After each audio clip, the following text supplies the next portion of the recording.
Well, the Center for the Philosophy of Freedom here at the University of Arizona is dedicated to exploring ideas of freedom, right? So we're not committed to any one ideological flavor. People might find that a little surprising.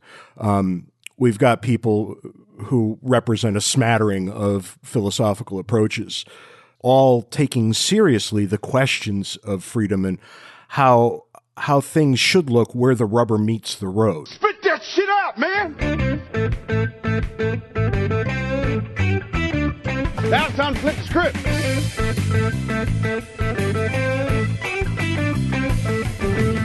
Well, hey, everybody. This is Marty with Check Your Bias and with AJ. Hi, guys. We have a distinguished guest here, as always, James Harrigan from the Center for Philosophy of Freedom, and he also has a podcast, Words and Numbers. He does with Professor Anthony Davis. Anthony Davis. I was going to say Anthony. I always got to catch myself on that. Yeah. And we just had Anthony Davis about a week or so ago, and we got a lot of good response. And we're really interested in talking to James. He's a political philosopher and a lot of other things. But James, I'll let you fill in the gaps, and then I'll drop a profundity bomb on you and let you run wild with it. Okay, well, we'll see how I can do with profundity. I don't know. It's often a problem. I am James. I work here at the University of Arizona in Tucson, where I'm the managing director of the Center for the Philosophy of Freedom. I'm also the F.A. Hayek Distinguished Fellow at the Foundation for Economic Education. I'm a trained political philosopher, as you said, and taught political philosophy at the college level in the United States for quite some time before I got really bored the way you do at that midlife crisis period and took a strange job, went to the American University of Iraq in Suleimania, where I was the dean. Came back to the States, got involved in nonprofit work, did that for a bunch of years, and now I'm back at the academy again. So that's the thumbnail sketch. Do you speak Arabic? I speak nothing but English. I'm the perfect American in this way. Okay. Eventually I want to get around to that, asking about that experience in Iraq, which is I think it strikes me as a really interesting stop that you made.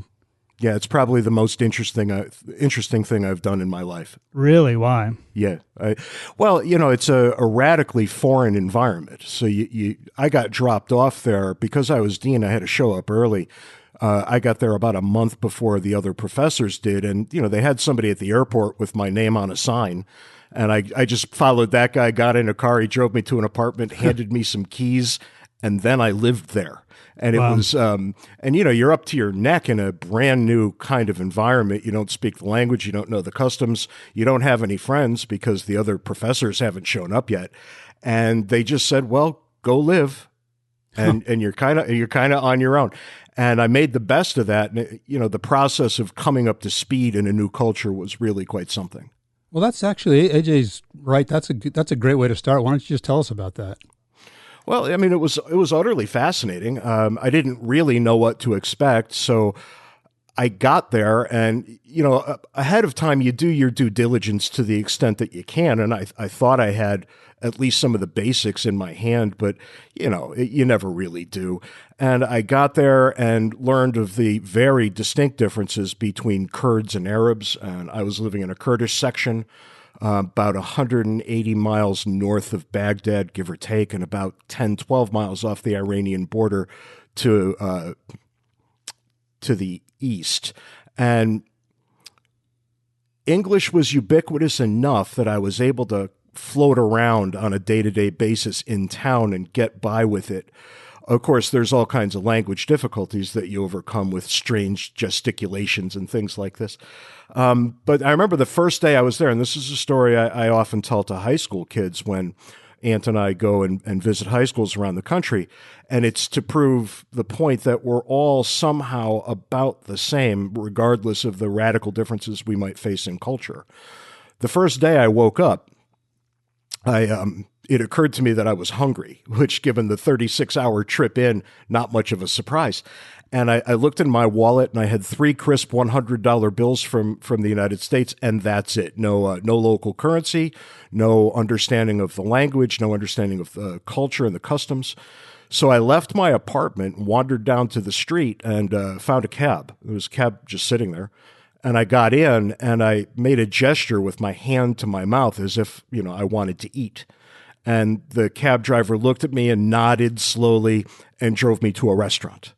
And I shook my head, no, not this. And then I made a gesture like I was wrapping up a bag filled with groceries.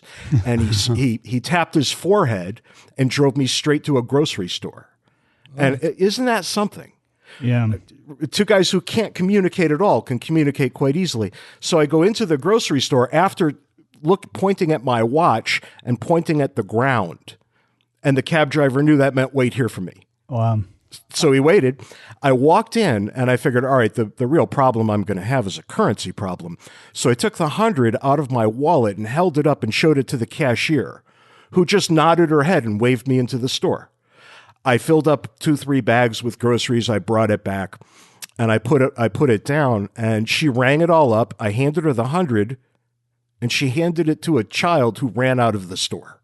And I thought, oh, come on, here we go, right? That's 1/3 of my holdings. I really need to have that. And but come to find out, they didn't have change, and he was running out to get change. Right. He came running back in just a minute later and handed her a bunch of Iraqi dinar. She rang it up on a handheld calculator, turned it to me and showed me the total. It meant nothing to me. I didn't know what the exchange rate was, nothing. And I just nodded my head like an idiot and said, yeah, okay, whatever. And I got my change in Iraqi dinar, which I came to find out is very, very common. You can pay in American dollars all you want. You will not get American dollars in change, right? Because they're more highly prized than the local currency. So I grab my bags, I leave, I get back into the cab. The guy was still waiting right there for me. It was about 15 minutes or so. He drives me back to my apartment. And of course, I don't know what to pay him either. It's not like there's a meter in the cab. And I took all the bills in my hands and I just extended it to him.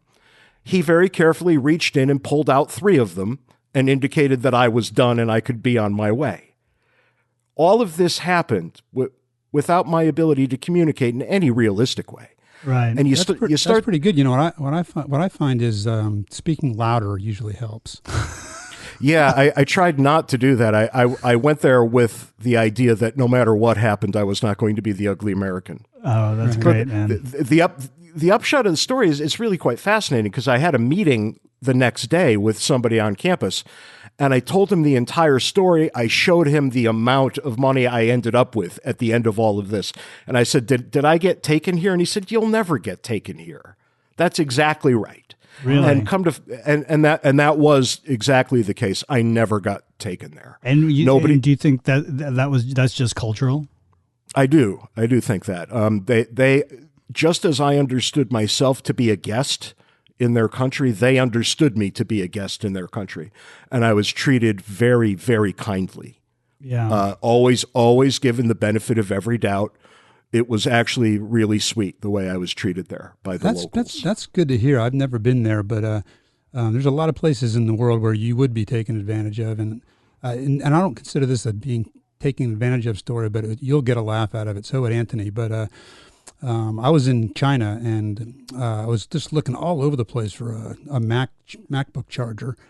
And so I finally just went, there was an electronics store. I found that place and I walked in and I speak Chinese. So I told him what I was looking for and he said, yeah, sure. I got one. And then I saw he gave, said something to the kid. Well, he said to the kid, go get this. And a kid ran out of the store around the corner where there was a Mac store. He bought the thing, came back, added $5 to the price, and gave it to me. So he was a little entrepreneur there. Yep, fair enough. But I wish you would have just said, hey, go around the corner and you'll find it, dummy. Yeah, no, you would be very much at home if you went to Kurdish Iraq. So that's the northern autonomous region of the country that the Kurds run, and they run it pretty tightly. I don't know how you would be treated in the Arab portions of the country simply because I never went there. Yeah. Those were much more dangerous, right? The green zone down in Iraq was a place that you tried to avoid, and that was safer than the not green zone down in Baghdad. And, where I lived, it was just an expectation that I could walk out of my apartment, wander through town, and be just fine. it never occurred to anybody that we needed security guards or this sort of thing, right? The difficulties we had were difficulties with, getting things that we wanted, which, in a third world economy is often quite difficult. Right. Was that a position that you sought out, or that someone reached out to you to fill? I was looking for something fascinating, right? Like I said, it was just about midlife crisis time. And I had gotten good and sick and tired of being a professor in the United States. And I was looking for something interesting. And I got an email from a friend of mine who knew I was looking. And the email that she sent said, "I know you're looking for something interesting. This is probably a little too interesting." Oh. And I had my application in by sundown that day. Wow. It was exactly right. And how many years did you spend there? I was there for one academic year. Yeah. The deal I made with my family, I had small children at the time. The deal I made was that if it was safe and decent, they could come for the second year. If it wasn't safe enough, I'd be back on the first train out. And it just missed. I mean, it was close. To being safe enough to go the second year? Yep. But with your kids and family, right? So yeah, that's right. And a number of the professors had family members there. And that was fine. But they lived a professor's life. They worked 3-4 hours a day, and then they could go home and be with their families and take them out and things like this. I lived a dean's life, and that was closer to 10, 11 hours some days. And my family would have been prisoner in the apartment.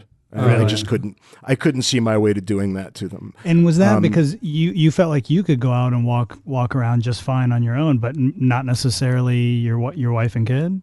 Yeah, I mean, there's a cultural expectation that women and children will be escorted by a man. Yeah. And the Americans largely got a free pass on that. They understood that we live differently, and they didn't want to impose upon us. But as I keep saying, I put myself there as a bit of an ambassador, right, as a guest. And you don't want to raise eyebrows if that's your goal. Yeah. And we were sort of allies with the Kurds at that point anyway. I'm not sure if that situation would still be the same right now, but. Oh, I'm sure it would be. And, it was very strange. I would walk into stores from time to time, and when they found out I was an American, all time would stop and they'd make a big fuss over me. And some of them would make it a point to say thank you. And then you really feel like an ambassador. It's actually embarrassing. Yeah. When it happens, you don't really quite know what to say, but you make the best of it, and you try to be sensitive to these things. I'm not sure I could have been sensitive enough when it comes right down to it. At the end of the day, I still have very warm feelings towards the Kurds, and I consider a number of them among my friends. I look forward to maybe going back there someday and showing my adult children where I lived. Yeah. We'll see how that goes. So I imagine you had some thoughts on the fairly recent move that was perceived to be abandoning the Kurds? Yeah, I did. I think it's a mistake, actually. I think it's a terrible mistake. We have very few allies in that part of the world, and the Kurds have proven themselves time and again to be our allies. And we have this bad habit of leaving them in the wind. And I really, some kind of very consistent foreign policy would be for the best. The tides shift a little too much. And when the tides shift, you find that allies do too. And, it's a tough nut to crack. I understand the complexities here. And I have an open question in my mind about just how much the United States should be involved in any foreign policy when it comes right down to it, right? I'm not an isolationist by any stretch, but nor am I the kind of guy that thinks the United States should be interventionist all the time. So these things all play, and I don't know that there's a good answer, and that's often the case, right? Our role there at that time when we left was a pretty low footprint, high yield operation. I don't know that.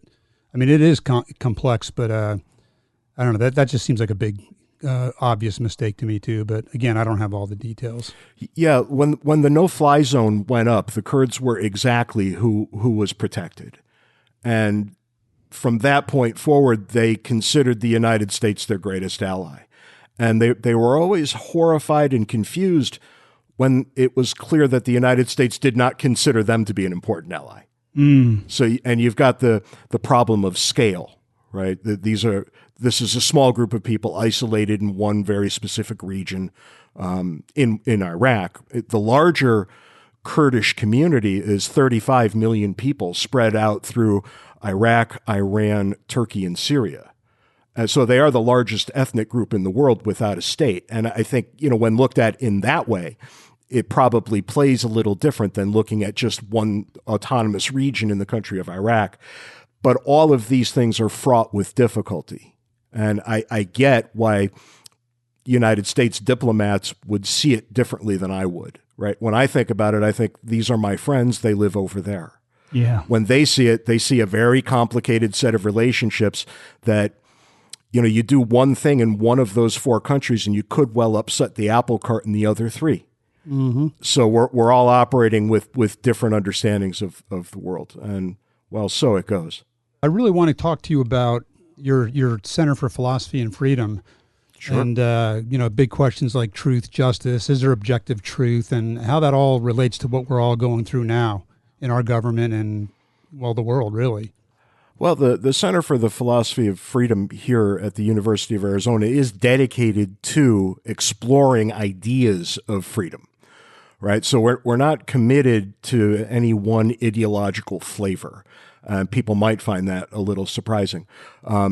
We've got people who represent a smattering of philosophical approaches, all taking seriously the questions of freedom and how things should look where the rubber meets the road.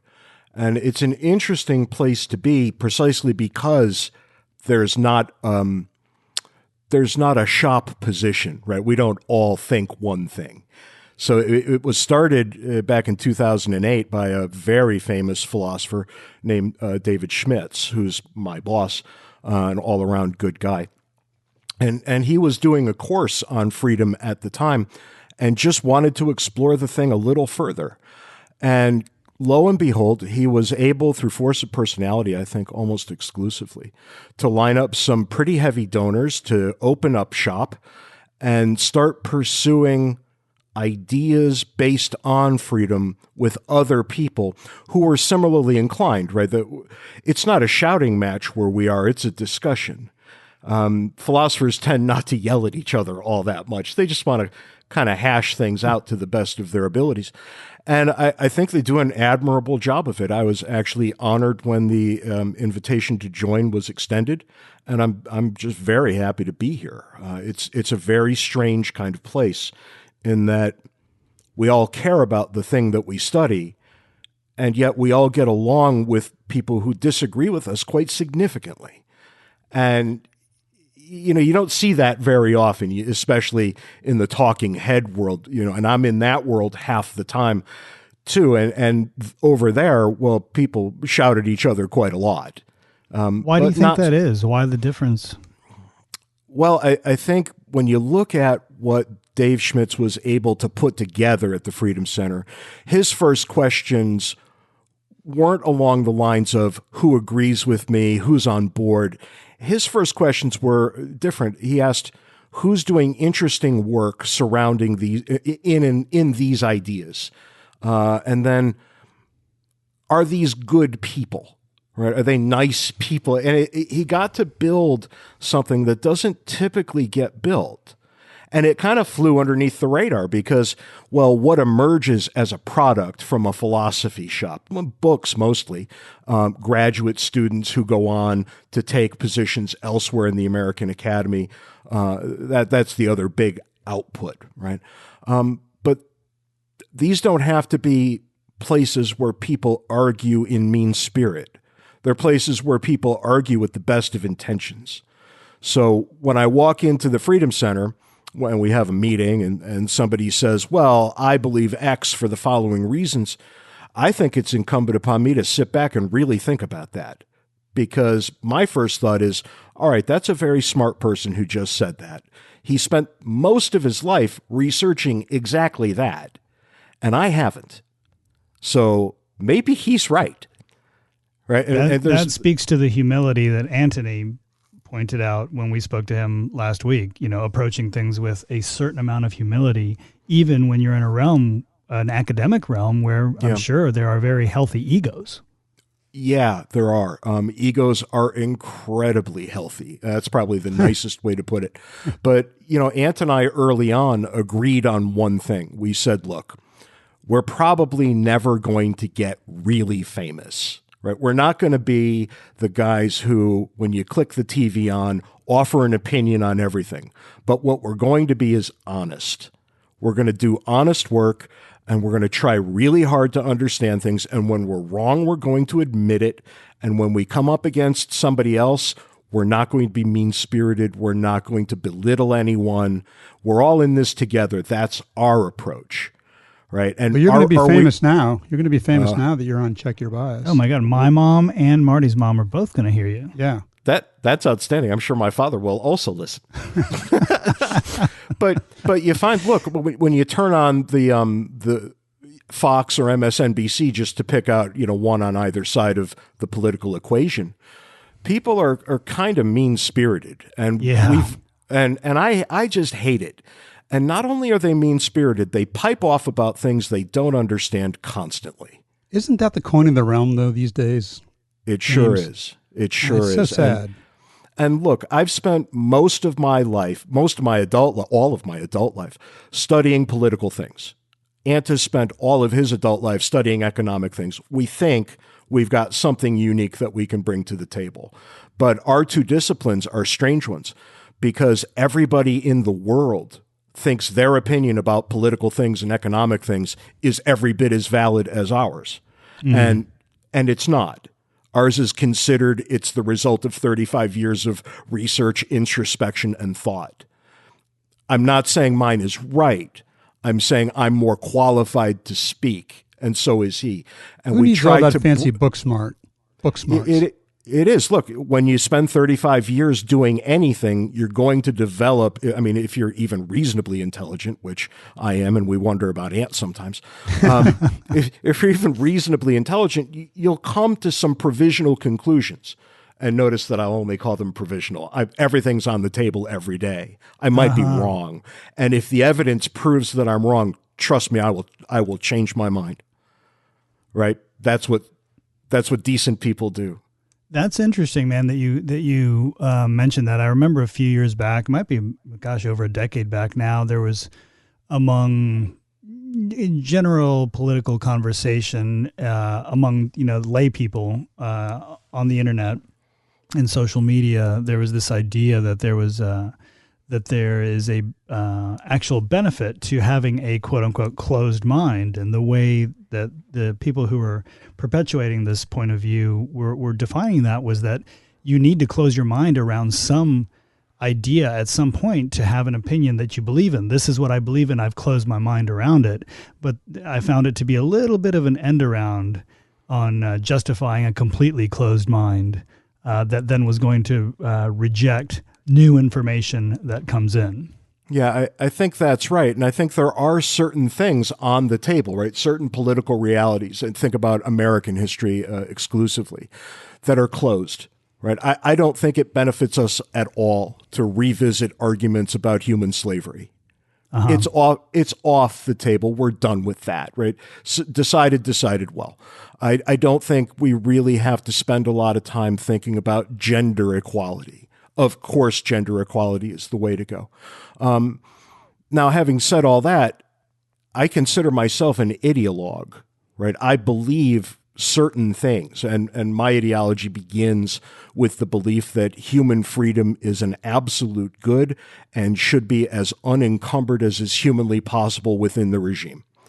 Now, ideologue is a dirty word, and people say you shouldn't be one.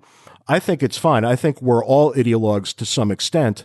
I'll make clear what my biases are. Those are my biases. And it's perfectly possible, I'll tell you, that you could talk me out of certain things. Take the coronavirus, for example. We're all living a radically different life right now than we were 3 months ago. It's decidedly less free. Is that a good thing? Well, ideologue James will tell you no. All right, now let's actually take into account the circumstances. and now it's not so clear, right? It's a brand new set of circumstances that humanity has never really faced in the way we're facing it right now. I think it's all open for discussion what the correct thing to do is. And I don't pretend to know what the correct thing to do is. I'm pretty sure I see a lot of people doing a lot of things that are dead wrong. But it's always easier to be a critic than to be an architect. Right? Yeah, it sure is. If you asked me to build something to react to this in a correct and kind of harmless, as at least harmless way, look, I don't know if I could do that because I don't know that that could be done. It's real easy for me to lob bombs and throw stones, which of course I do, right? I will point out everything that I think is silly. And it goes all the way back to Socrates, the original political philosopher, right? What did he call himself? The gadfly of the state. Mm-hmm. He was there to criticize. He didn't really offer much in terms of a positive plan. So my position is actually a pretty easy one. I get to be a critic. Right. I'm not forced to answer the obvious question, which is something like, okay, smart guy, you've criticized us. What do we do next? Hey, I don't know. I'm just a critic, right? Yeah. Yeah. And do you see that role of critic as maybe being the iron that sharpens the knife? I hope in the best of times, I hope that's right. I don't know that it is, but I think in the long term, critics are always necessary. I don't think they're valued, but I think they're necessary.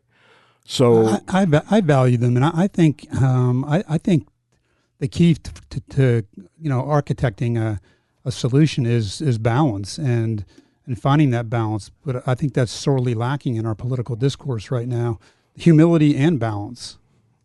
Yeah, and taking stock of the evidence before us, no matter how uncomfortable that may make us.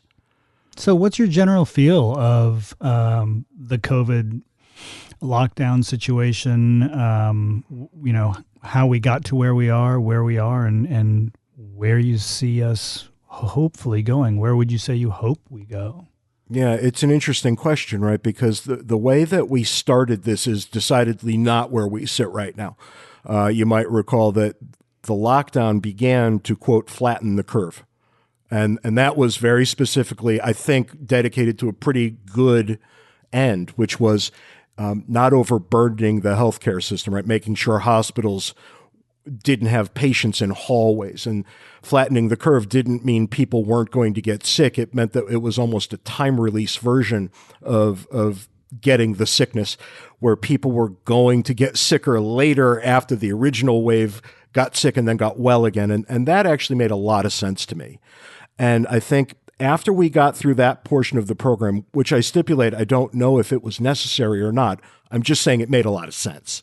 And often that's the best you can do. So that made a lot of sense. Somewhere after we decided that, we entered into what I consider the biggest mass panic in human history. And we decided to lock ourselves down, I think, in large part, until there was some kind of cure, which I think is silly. I don't think, knowing how vaccines make it to market and how long it takes for that to happen for all kinds of perfectly good reasons. Being perfectly safe at every moment is not a goal that reasonable people have, simply because you can't have it. You can be perfectly safe. Of course, that means we all stay locked up for the rest of all time. And that's untenable. And you see how untenable it is right about now, where regular people who have been prohibited from doing their jobs for a couple of months are coming up against the reality of bank foreclosures on homes, right? And you have to balance societal safety with the needs of the people in other ways. And I don't know that there's a comfortable way to do that, but I know that we're not doing that. And you start to see detention fatigue setting in, and people are just saying, oh, screw it, and going outside again. And I think the politicians are about to lose their grip on this situation. I think we're at a tipping point right now. I think we're at a, yeah. Yeah, and I just saw today that Mayor de Blasio in New York City is threatening to haul people out of the ocean and arrest them if they go to the beach and go for a swim. And when you get to that, I think certain places under certain mayors and certain governors have crossed into authoritarian areas that I'm very uncomfortable with. Now, that doesn't mean De Blasio seems to me to be also someone who's, at least in some ways, trying to put the shit back in the horse. He's the same. He's. You can use that one, James. I didn't realize we were allowed to speak this way on your podcast. Oh, yeah. Let it fly. We encourage it. I often work blue.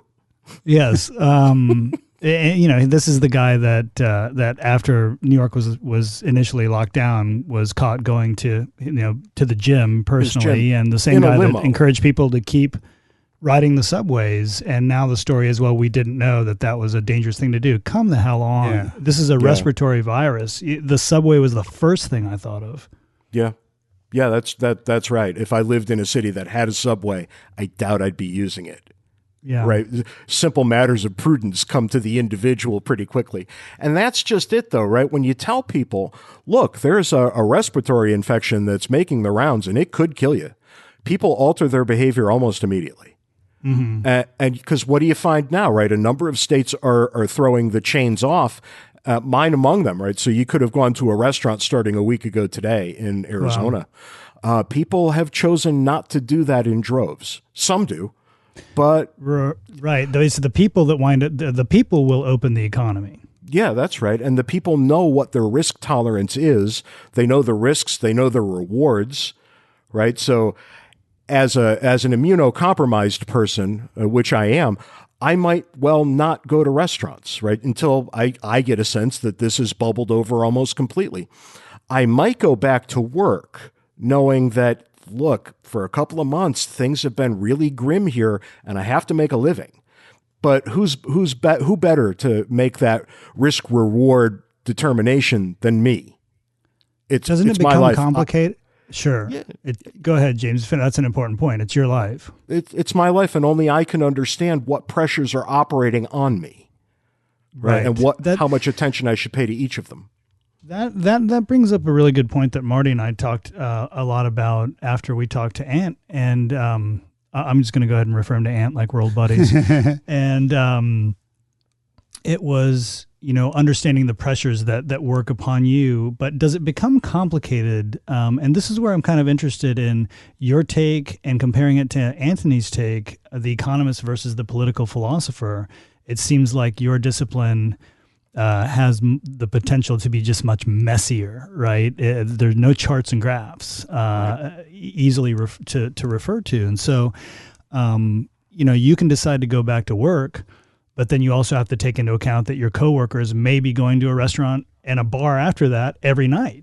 Right. And then how do you take that into account? And I know that Anthony's position is that, the individual can decide to stay home. If you don't feel comfortable going to work, then individuals could have decided to stay home, and nothing was stopping them from doing that. And after kind of noodling on that for a little bit, I do think that there are elements that affect our lives that do stop the individual from making that decision freely, like you're going to get fired. I think you can make the case that your freedom is impinged in all kinds of other ways too, right? If I have to make a mortgage payment, I'm going to work. That's not exactly a free choice. And the more you unpack these sorts of decisions, the more you realize that all choices are hyper-contextual, right? There's no choice that occurs in a vacuum. And it's a matter of just how free you think you need to be. And I don't know what you can do about that, right? I think that we're all stuck there because that's the human condition. So the choice I'm going to make, going back to work for me in one respect, right? Going back to my office at the university, look, I can keep on social distancing there, right? I can demand that people stay 6 feet away from me or 8 feet away from me or whatever.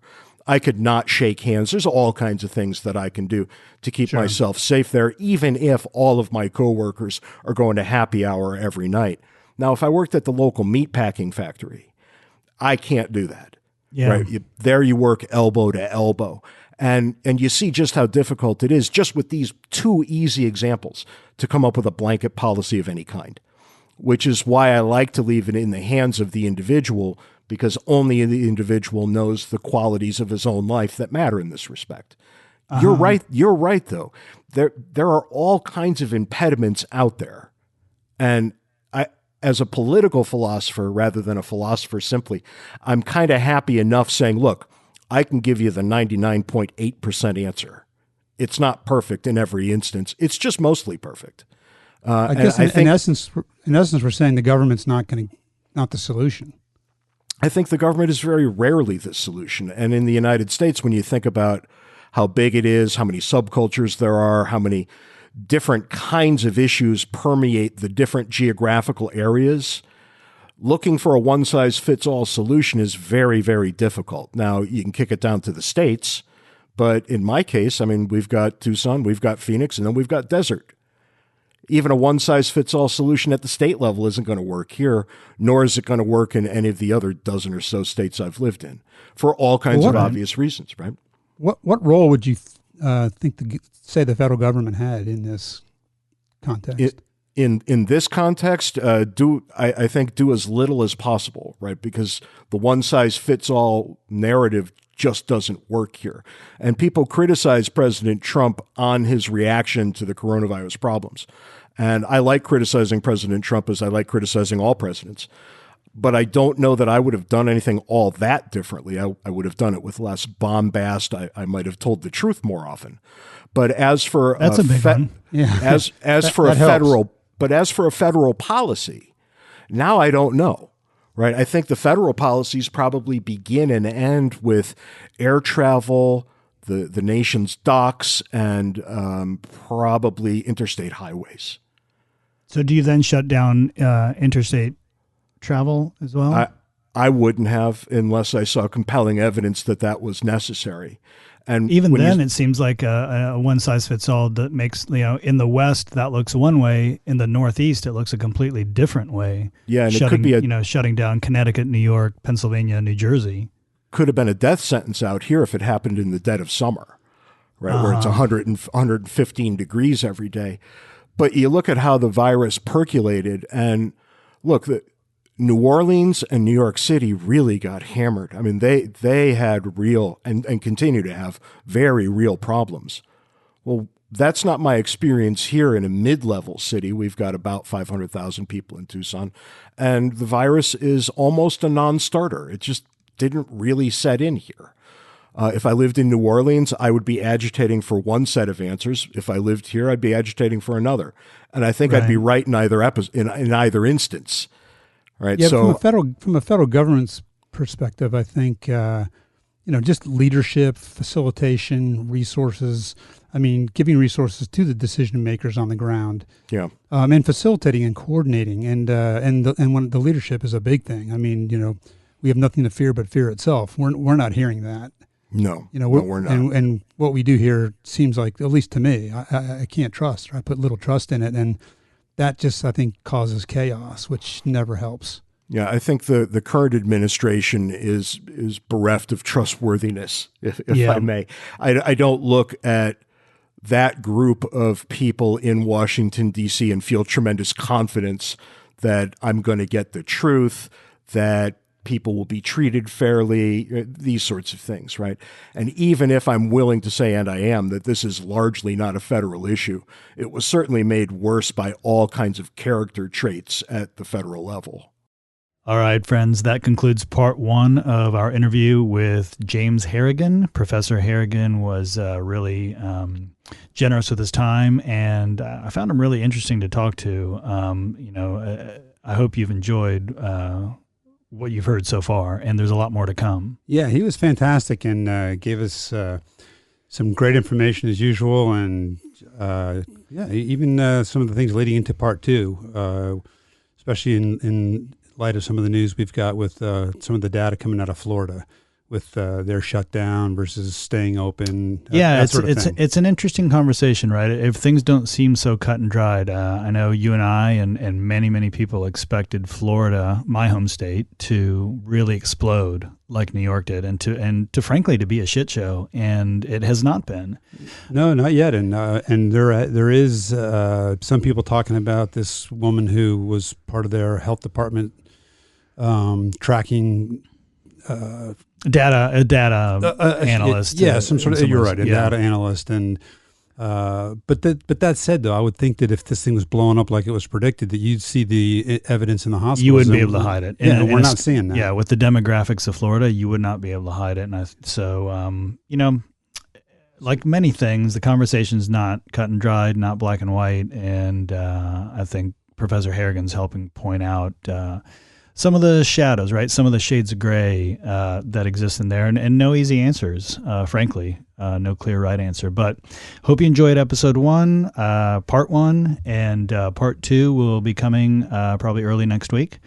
Thanks for listening to Check Your Bias. We really appreciate it, guys. Yeah, thanks, everybody. See you next time. And thanks to Laughing Planet and CPA olive oil, baby. Love CPA olive oil. Thank you guys for keeping us so healthy. We love you, and everything's going to be up and running eventually. Keep the faith. We hope you're all healthy and happy out there.